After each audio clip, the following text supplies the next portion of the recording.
কোন পরিস্থিতিতে ৭৫-এর ১৫ই আগস্ট হলো?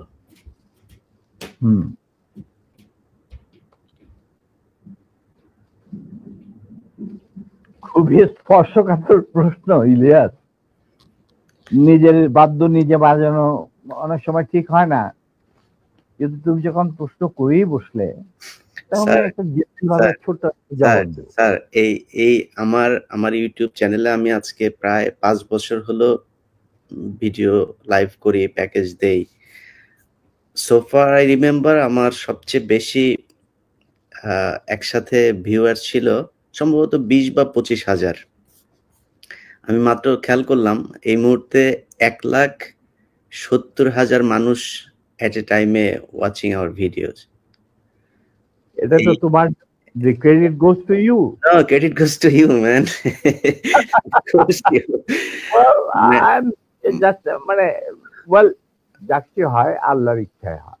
আমি একজন আমি এই জন্যই বললাম যে আপনার নিজের ঢোল আপনি যেটা মানে বাজানোর কথা বলছেন, আপনি তো বাজান নাই, 50 বছর চুপ ছিলেন। যেই স্বাধীনতা আপনারা এনে দিয়ে গিয়েছেন, সেই স্বাধীনতা না আসলে তো আজকের শেখ হাসিনা যে অবস্থায় দেশকে নিয়ে গিয়েছিল, সেই 75-এর পরে আর হয়তো 2-1 বছর লাগতো শেখ মুজিবের সেখানে নিয়ে যেতে।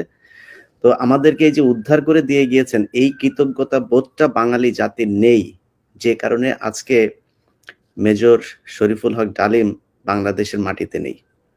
অথচ আপনাদেরকে সর্বোচ্চ সম্মাননা দিয়ে আমাদের দেশে রাখা দরকার ছিল, সেই সম্মানটুকু আমরা দেখাতে পারি নাই বলেই মাঝে মধ্যেই আবার 2024 আসে। তো আপনি ওইটা নিয়ে আমার মনে হয় দেরি তো অবশ্যই হয়েছে, কিন্তু আমাদের জানা উচিত। এই জাতি প্রতিটা মানুষ জানতে চায় কি হয়েছিল 75-এর 15ই আগস্ট। প্রথম কথাটা হচ্ছে যে 15ই আগস্ট কিন্তু কোনো বিচ্ছিন্ন ঘটনা না। এটা সূত্রপাত হয় মুক্তিযুদ্ধ চলাকালীন অবস্থায়। আমরা বুঝতে পেরেছিলাম যে বাংলাদেশের মুক্তিযুদ্ধটা অ্যাকচুয়ালি কাদের ইন্টারেস্টে হচ্ছে। এটাকে আমাদের ইন্টারেস্টে হচ্ছে যে আমরা আমাদের দেশ যুদ্ধ করে স্বাধীন করব, নাকি এটার পেছনে অন্য কোনো উদ্দেশ্য কাজ করছে। যখন 7 দফাতে চুক্তি করে নজরুল ইসলাম আর তাজউদ্দিনকে পারমিশন দেওয়া হলো to establish provisional government in Calcutta, এই 7টা ক্লজ পড়ে সাইন করার পর, দস্তখত করার পরে নজরুল ইসলাম সাহেব ফিট হয়ে পড়ে গিয়েছিলেন যে এটা তো একদম একটা দাস খর, যে আমরা ক্রমান্বয়ে ভারতের একটা করদ রাজ্য, তারপরে একটা অঙ্গরাজ্য হিসেবে অঙ্গরাজ্যে পরিণত হবে বাংলাদেশ, হবু বাংলাদেশ। আর ওই joint declaration between Usmani and general Manekshaw joint command establish করার পর কথা ছিল যে general Usmani on behalf of Bangladesh government will invite General Manekshaw to come and be present as an auxiliary force commander, সহায়ক শক্তির commanding chief হিসাবে, in the surrender ceremony, but the instrument will be signed by the Mukti Fauj commander-in-chief, who was General Usmani, Colonel Usmani. কিন্তু সেটা হতে দেওয়া হলো না। 16ই ডিসেম্বরে যে সারেন্ডার সেরেমনি হলো রেস করতে, সেখানে পরিষ্কার বাংলাদেশের জনগণ দেখতে পেল যে পাকিস্তান আর্মি সারেন্ডার করছে ভারতীয় সেনাবাহিনীর কাছে, এবং সেখানে সাইন করছেন আরোরা ভারতীয় বাহিনীর পক্ষে, আর ওদিকে নিয়াজি পাকিস্তানি আর্মির পক্ষে। সেখানে মুক্তিযোদ্ধারা কোথায়? আমরা পরে থাকলাম ঝাড়ুদার হিসাবে ইন্ডিয়ান আর্মির রাস্তা পরিষ্কার করে দেওয়ার কাজে, বনে বাজারে। আমাদেরকে কোনো শহরগঞ্জে ঢোকার পারমিশন দিল না মুজিব সরকার, মানে তাজউদ্দিনের সরকার, আওয়ামী লীগ সরকার। সেই অবস্থায়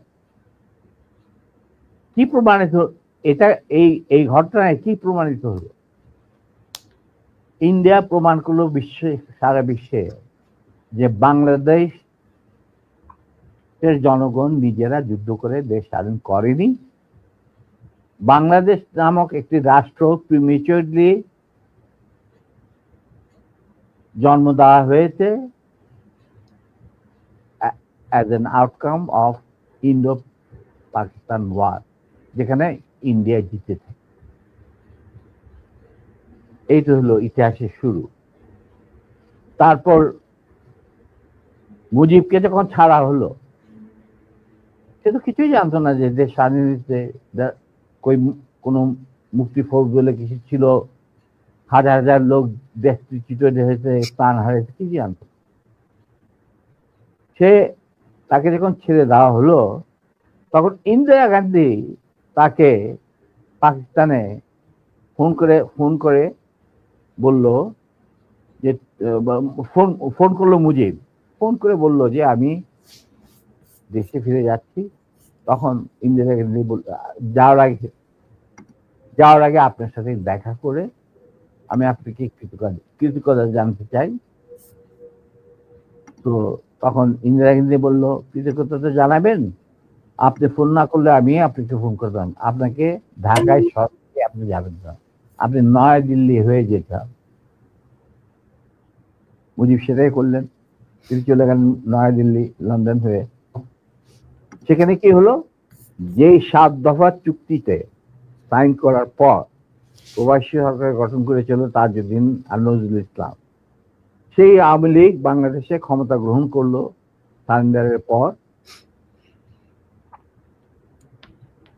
ওই 7 দফা ভিত্তিতে, এবং সেই 7 দফাতে মুজিব স্বাক্ষর দেওয়ার পর ফিরে গিয়ে তিনি ক্ষমতা নিজে হাতে নিয়ে নিলেন।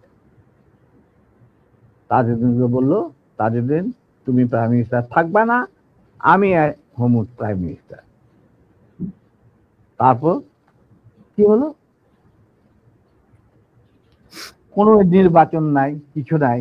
ওই 70-এর নির্বাচনের সুবাদে তারা ইন্ডিয়ার 4 স্তম্ভ ডুপ্লিকেট বাংলাদেশে ইম্পোর্ট করে তার উপরে একটা সংগঠন বানানো, হুবহু এক। শুধু তাই না, রবীন্দ্রনাথ ঠাকুর, যাকে নিয়ে আমরা নাচানাচি করি এবং অনেকের মানে ভাসে যায়, আপ্লুত হয়ে যায় আবেগে, এই রবীন্দ্রনাথ ঠাকুর একজন ইন্ডিয়ান নাগরিক এবং ইন্ডিয়ার জাতীয় সঙ্গীতের রচয়িতা। আমাদের দেশে তার চেয়েও প্রতিভাবান কবি কাজী নজরুল ইসলাম থাকা সত্ত্বেও আমরা সেই ভারতীয় নাগরিকের একটা গানকে আমাদের জাতির উপরে চাপিয়ে দেওয়া হলো জাতীয় সঙ্গীত। পৃথিবীর ইতিহাসে এমন কোন নজির আর দ্বিতীয়টা আছে বলে আমি মনে করি না। কেন কোন বাংলাদেশে যদি নজরুল ইসলামকে আমরা জাতীয় কবি আখ্যা দিয়ে থাকি, তাহলে নজরুল ইসলামের গান কেন হলো না? বা অন্য কারো গান হতে পারতো জাতীয় সঙ্গীত। ভালো ভালো কবি সাহিত্যিক ছিলেন আমাদের দেশে, কিন্তু পৃথিবীর ইতিহাসে কোথাও নাই যে বিদেশি এক নাগরিকে, যে নাকি তার দেশের জাতীয় সঙ্গীত রচনা করেছে এবং আমাদের শুদ্ধ স্বাধীন বাংলাদেশে এসেও আমাদের জাতীয় সঙ্গীত রচনা করতে হবে। কি ধরনের কথা? That means you have nothing in your hand. তারপর মুজিবকে দিয়ে রক্ষী বাহিনী সৃষ্টি করলো ইন্ডিয়া। তারা বাংলাদেশের সামরিক বাহিনীকে দুর্বল করে একটা নামের মাত্র সামরিক বাহিনী, হাতে লণ্ঠন, করে ঠনঠন, এই ধরনের একটা সেনাবাহিনী রাখবে। আর কারণ একটা সেনাবাহিনী তো রাখতেই হবে, কারণ যে কোনো জাতির মেরুদণ্ড হচ্ছে সেনাবাহিনী। ওই হাতে লণ্ঠন করে ঠনঠন, আর আসলে তার চেয়ে অনেক শক্তিশালী একটা বাহিনী গঠন করলো ইন্ডিয়া। স্যার ওই যে 7 দফাটা আমরা তো ইতিহাস পড়ে আমরা তো আসলে সাক্ষী না, আমরা পড়ে মানুষকে জানানোর চেষ্টা করেছি। আপনার স্মরণ আছে 7 দফাটার কথা কি কি ছিল ওই দফায়? যদি কয়েকটা গুরুত্বপূর্ণ জায়গা যদি মনে রাখেন। দেখো, আমি ভাই, আমি তো অ্যাকচুয়ালি 7 দফা একদম টোটো এগুলো আমার বইতে লেখা আছে। যারা এটা কেন জিজ্ঞেস করলাম স্যার, কারণ হচ্ছে মানে আপনি সেনাবাহিনী তো করতে পারবেন না স্যার, সেনাবাহিনী তো 7 দফা মানলে করতে পারবেন না স্যার। আমার পক্ষে হয়তো এখন রিকালেক্ট করা অফেন ডিফিকাল্ট, কারণ আমার মাথায় অনেক কিছু খেলা করে। জি স্যার। দু একটা জিনিস বলছি, যেমন ধরো মুজিব এবং তার সরকারকে প্রোটেকশন দেওয়ার জন্য ইন্ডিয়ান আর্মি অবস্থান করবে বাংলাদেশ। বাংলাদেশের কোনো শক্তিশালী সামরিক বাহিনী গঠিত হবে না। বাংলাদেশের কোনো স্বাধীন বৈদেশিক নীতি থাকবে না। বাংলাদেশের শাসন ব্যবস্থা, আমলাতন্ত্র, শিক্ষা ব্যবস্থা, স্বাস্থ্য ব্যবস্থা, শিল্প ব্যবস্থা, কৃষি ব্যবস্থা সবকিছুই চলবে ভারতীয় বিশেষজ্ঞদের ইচ্ছা মতো। তারা মুজিব বিরোধী কোনো মানুষকে বাঁচিয়ে রাখা হবে না। তার জন্য যত লোক মারা দরকার মারা হবে, যত লোককে লুলা ল্যাংড়া করা হবে, চক্ষু তুলে নেওয়া হবে, মেয়েদের ইজ্জত লুণ্ঠন করা হবে, কোনো সমস্যা নাই। এইভাবে প্রতিপক্ষের উপর ঝাঁপিয়ে পড়ায় 40,000-এরও বেশি লোক মারা গেছে, সেটা সবাই জানে, প্রত্যেক আসছে। তারপর তোমার আমরা একটা করদ রাজ্যে পরিণত হয়ে গেলাম। কিন্তু সমস্যা দেখা দিল যে বাংলাদেশের মাটিতে যদি যে ইন্ডিয়ান সোলজাররা অবস্থান নেয়, তাহলে বিদেশ থেকে কোনো দেশেই বাংলাদেশকে স্বীকৃতি দিতে রাজি না। কারণ পাকিস্তান ইতিমধ্যে সিকিউরিটি কাউন্সিল থেকে একটা আইন পাস করে নিল যে বাংলাদেশে কে নিয়ন্ত্রণ করতে ভারত, তাদের সেনাবাহিনীর মাধ্যমে, মুজিব সরকারের মাধ্যমে। অতএব এটা একটা ডিসপিউটেড টেরিটরি, এটা একটা স্বাধীন দেশ নয়। তাই আপনারা স্বাধীন কিভাবে রিকগনাইজ করবেন মুজিবের সরকারকে? এরপর এই অবস্থায় ইন্দিরা গান্ধী পড়ল মুসিবত, তো আজ মুজিব সরকার। তখন ইন্ডিয়ান সরকার ডিসাইড করলো যে ঠিক আছে, আমাদের সোলজার আমরা ফেরত নিয়ে আসবো, তার পরিবর্তে আমরা জাতীয় রক্ষী বাহিনী বানিয়ে। তাই করা হলো। তো যে কাজটা ইন্ডিয়ান আর্মি করছিল সেটা পরে জাতীয় রক্ষী বাহিনী করলো। আর কি ধরনের অত্যাচার, অবিচার, কি ধরনের মানে হত্যাযজ্ঞ, গুম, খুন এবং অনাচার, অবিচার মুজিব সরকার করছিল, সেটা খতিয়ান তো তুমি আমার কি ভালো জানবে। অনেকে এই বিষয়ে লিখেছেন, সাহসী যারা তারা লিখে গেছেন, আমিও কিছুটা লিখেছি। সেখানেই শেষ হলো না। তারপর দেখা গেল যে সেই সুতিগার থেকে মুজিব কায়েম করলেন একদলীয় এক ন্যায়তত্ত্ব, স্বৈরাচার শাসন, বাকশাল, এবং নিজেকে তিনি আজীবন রাষ্ট্রপতি হিসেবে ঘোষণা দেবেন সিদ্ধান্ত না হলো। এই বাকশালের মেম্বার সবাই।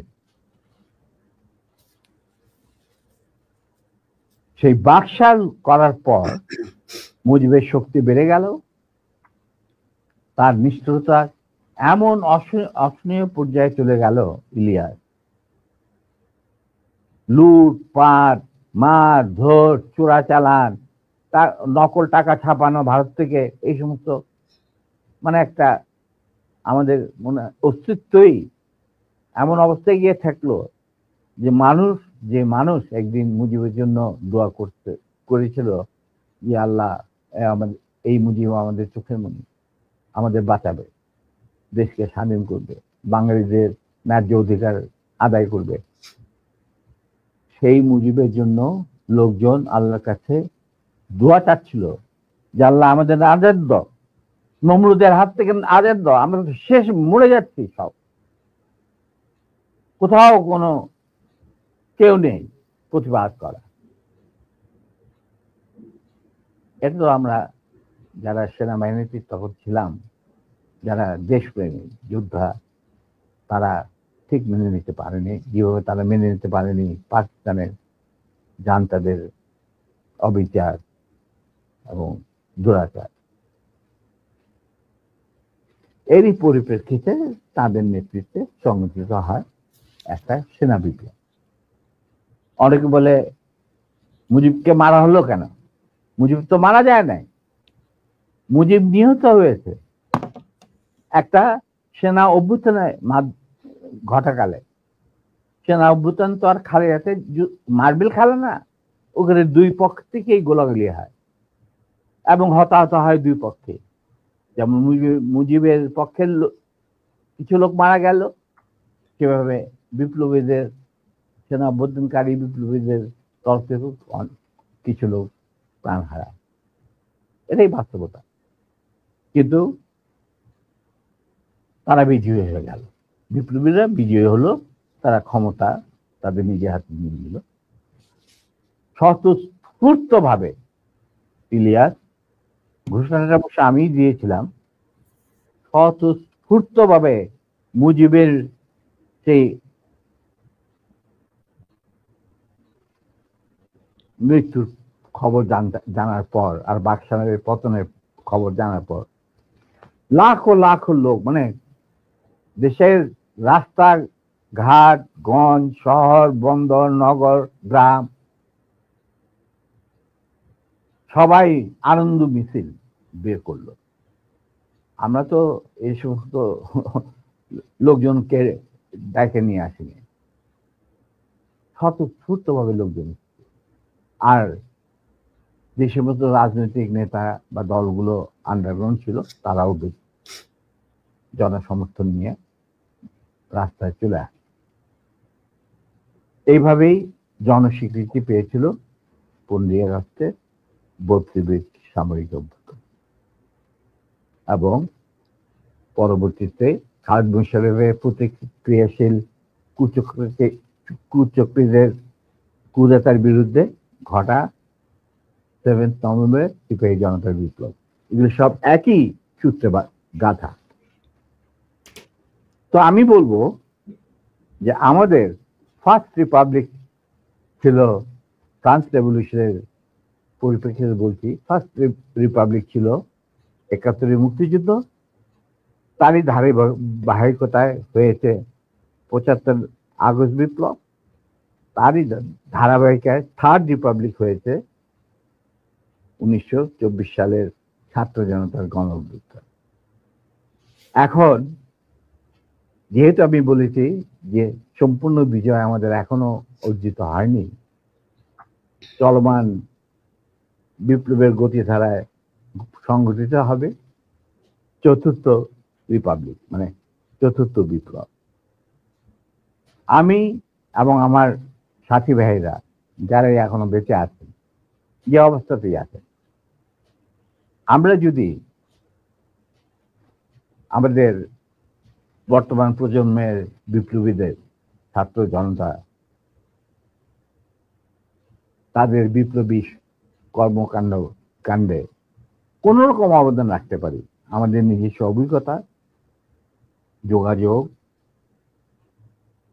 থেকে, তাহলে আমরা সেটা করতে প্রস্তুত, পিছপা হব না ইনশাআল্লাহ। এবং আমরা